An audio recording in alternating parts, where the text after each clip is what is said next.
Good evening, everybody. Uneducated Economist here. You know, I have talked about this speech several times in the past, and it's probably this speech that has me such a contrarian when it comes to the inflation that we see out here. Everybody is talking inflation, and it drives me crazy when somebody says, well, I guess you just don't understand how the Federal Reserve operates, or else you would see the hyperinflation that's about ready to come around the corner as well. And I think to myself, man, this was given November 30th, 2018. John C. Williams, The Monetary Policy Strategy for a Low Neutral Interest Rate World. Now, I'm not going to read this whole speech. I'm just going to talk about a few sections in here. And if you follow this channel for any length of time, you've heard this stuff in the past. We've talked about this particular speech. And, you know, this John C. Williams, he's the president of the New York Fed. So this guy has a lot of pull. And if there was anybody out there who is like in the know or in the ability to be calling the banking strategies of the future, it would be this guy, I would think. This is what it has to say in part of this speech. Now, like I said, I'm not reading the whole thing. I'm just kind of picking out some sections out of here. It says, as a starting point, it is useful to travel back in time to the 1980s and 1990s when inflation targeting was introduced. The problem at the time was high and variable inflation that contributed to macroeconomic instability and unmoored inflation expectations, which in turn fueled high and variable inflation.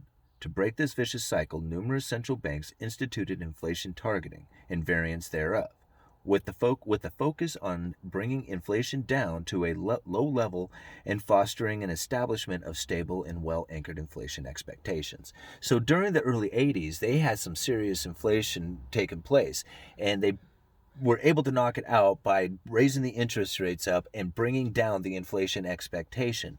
Now, what they go on to say is how this inflation expectation has basically run its course. He goes on to say, this strategy worked extraordinarily well in the decade preceding the global financial crisis, as central banks were able to achieve remarkably low and stable inflation, leading to a positive feedback loop between low inflation and well-anchored inflation expectations. However, today we face an altogether different set of problems, stemming from a very low neutral interest rate, that is, the short-term real interest rates consistent with an economy operating at its potential alongside a low and stable inflation. Ironically, the problem we need to solve these days is the risk of inflation that is persistently too low rather than too high. Now that right there is why it is that I feel that all this inflation talk out there is a lot of hype. They are trying to raise the inflation expectation. They need to do it because they are running out of steam when it comes to trying to stimulate the economy. They need the inflation expectation to go up. Goes on here. Although there is a great deal of uncertainty about the neutral rate, and I guess I should talk about the neutral rate. The neutral rate is the interest rate that is neither expanding nor contracting the economy. It is neutral, right? It's a neutral rate. And I guess probably a good way to understand neutral rate and inflation expectation is to probably study R-star, which we should probably do and maybe in a future video. But anyway, that's what, when he says neutral rate, that's what they're talking about. The rate of the interest rate that is neither expanding or contracting the economy. Although there is a great deal of uncertainty about the neutral rate, and conditions may change, a reasonable assumption is that it will remain low, not far from the current levels, for the foreseeable future. Now, what does a low neutral rate mean for monetary policy and anchoring and the anchoring of inflation expectations? When a recession hits, this is important, guys. When a recession hits, central banks may not be able to reduce interest rates well below their neutral level to stimulate the economy as warranted because of the effective lower bound on nominal interest rates. The interest rates have gotten so low that next time we run into a recession, right? Now remember, this was 2008. 18, sorry, not 2008, 2018. So it was before the whole COVID-induced recession or whatever, right? So central banks may not be able to reduce interest rates well below their neutral level to stimulate the economy as warranted because of the effective lower bound on nominal interest rates. This shortfall of monetary accommodations would result in less desirable economic outcomes during the recession and recovery. You see that? So this shortfall, because the inflation expectation was so low, this shortfall of monetary accommodations, right, not being able to adjust interest rates any lower, this shortfall of monetary accommodations would result in less desirable economic outcomes during the recession and recovery. In particular, inflation would typically undershoot the desired target during these episodes. Right? How long has inflation been under the target rate? Like pretty much the whole time. The persistence of below target inflation rate in many advanced economies over the past decade is a testament to this dynamic. As a result of the inherent asymmetry, gosh, I have such a hard time saying some words. Asymmetry introduced by a lower bound on interest rates, an inflation targeting central bank could experience inflation that is below target.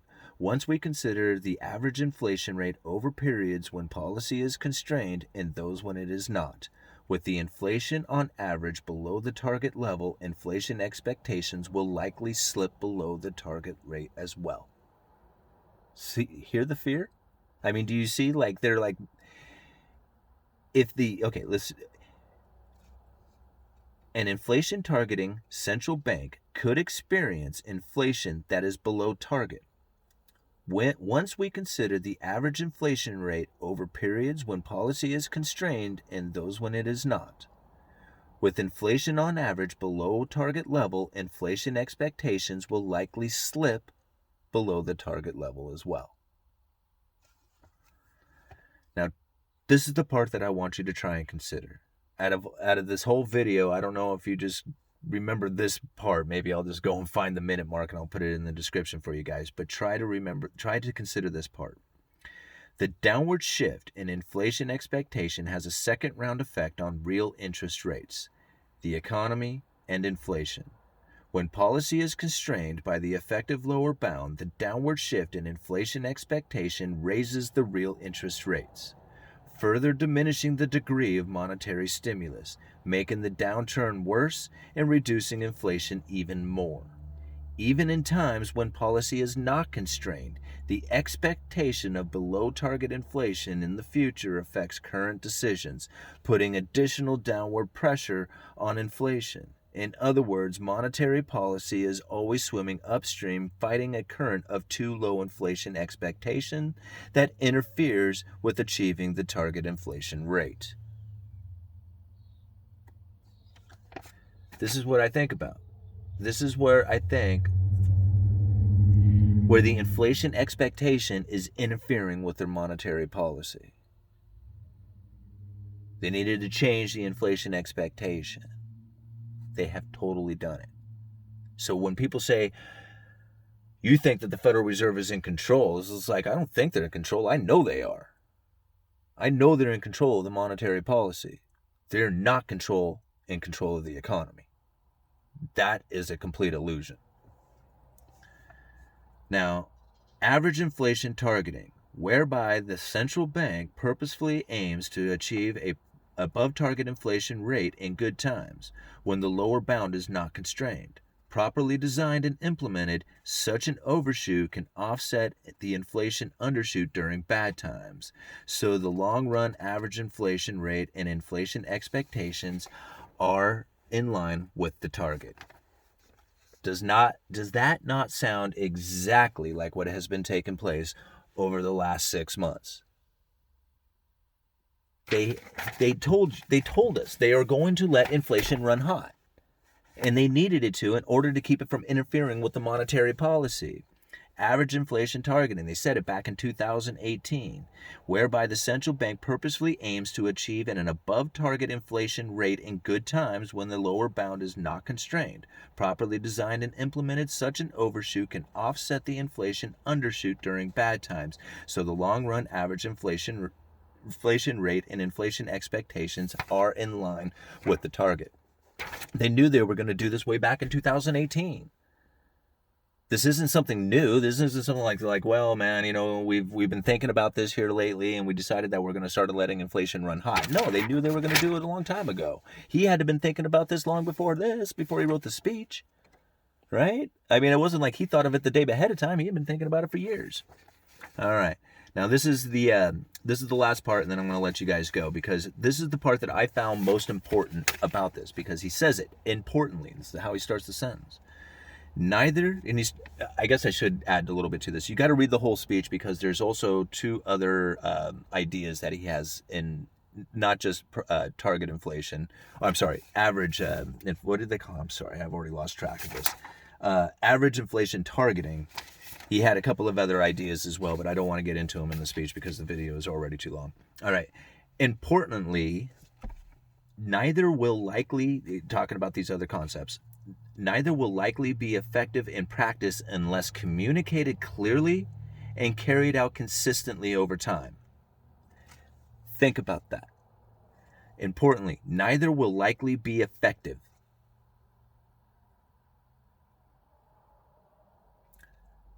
if it wasn't communicated clearly and carried out consistently. I think they've been pretty effective at what they're doing. Uneducated Economist. You guys let me know.